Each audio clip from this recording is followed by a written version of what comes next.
memuliakan rakyat. Sekarang seseorang yang 9 tahun dipilih oleh rakyat berubah menjadi seorang lalim, seorang despot. Lalu punakawannya bilang beliau sedang memelihara demokrasi, sedang menumbuhkan demokrasi. Loh, ini orang ini datang ketika Indonesia sudah demokrasi sejak 98 itu. Gak ada cerita. Si Raja Gorong-Gorong itu yang menciptakan itu. Dia datang ketika Indonesia sudah demokrasi. Jadi bagian-bagian ini yang mau kita terangkan dalam upaya kita untuk mencari pemimpin. Apa sebetulnya yang terjadi di kita? Tidak ada etika demokrasi itu. Gak ada. Semua adalah transaksi. Padahal kita didirikan oleh pemimpin-pemimpin kita, founding parents kita, untuk menghasilkan kesetaraan berpendapat. Kita tahu bagaimana negara ini didirikan hasil argumentasi 3 bulan di konstituante.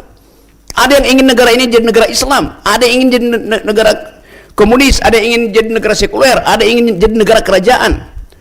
Tapi itu hasil diskusi dari orang-orang yang berpikir. Dan kita temukan hasilnya adalah Indonesia dasarnya kedaulatan rakyat.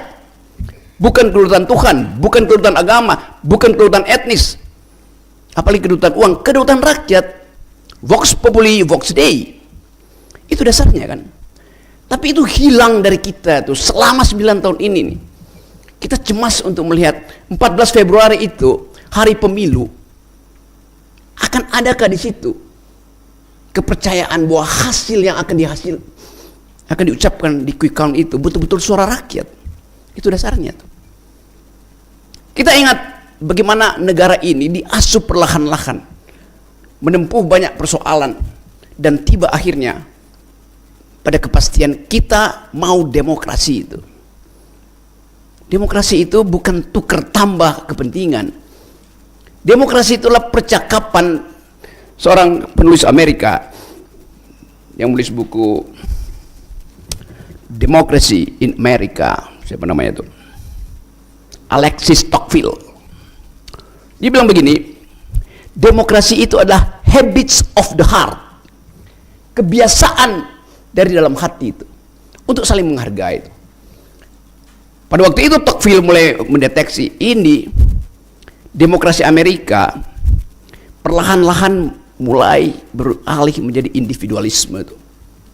Padahal Amerika adalah negara yang dibayangkan oleh bangsa yang datang ke situ.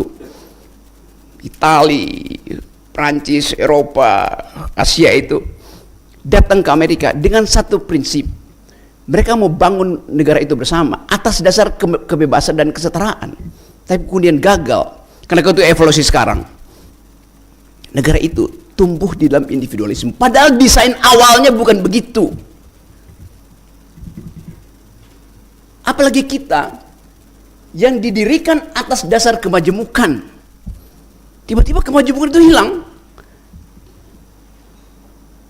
Si Raja Gorong-Gorong ini bilang begini, saya tidak memerlukan oposisi.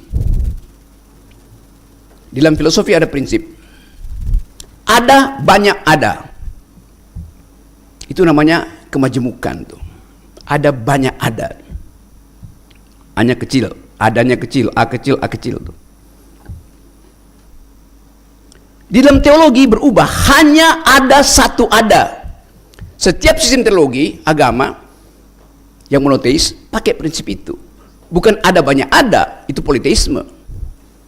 Hanya ada satu ada, kita hormati itu. Tapi kekuasaan rubah, hanya boleh ada satu ada.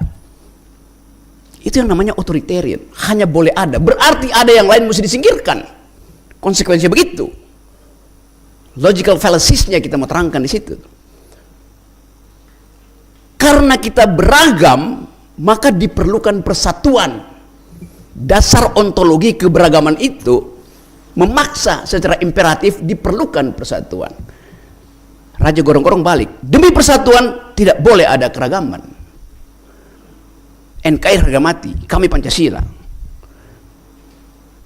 Satu putaran. Itu semuanya hanya boleh ada satu adat di dalam politik gitu. Fondasi berpikir ini yang mesti kita bongkar itu. Jadi teman-teman, saya anggap bahwa kita ada dalam suasana kecemasan dan kita mesti halangi seseorang yang tanpa otak ingin memerintah. Hanya otak yang mampu untuk menghargai ada banyak ada. Itu dasarnya tuh. Jadi sekali lagi ini soal yang bagus karena kita bisa ucapkan ini dengan lega dalam satu forum yang isinya ada pikiran itu. Mungkin di tempat lain saya akan pakai cara ini untuk promosi demagogi, untuk bangun retorik. Tapi kita mau menghormati forum semacam yang harusnya para pemimpin itu ditaruh di sini, terus kita uji otak sebesar apa dan setajam apa, sedalam apa. Bukan sekedar nunggu. Pertanyaan nomor A, nomor B, habis waktunya. Apa itu mengaku uji pemimpin?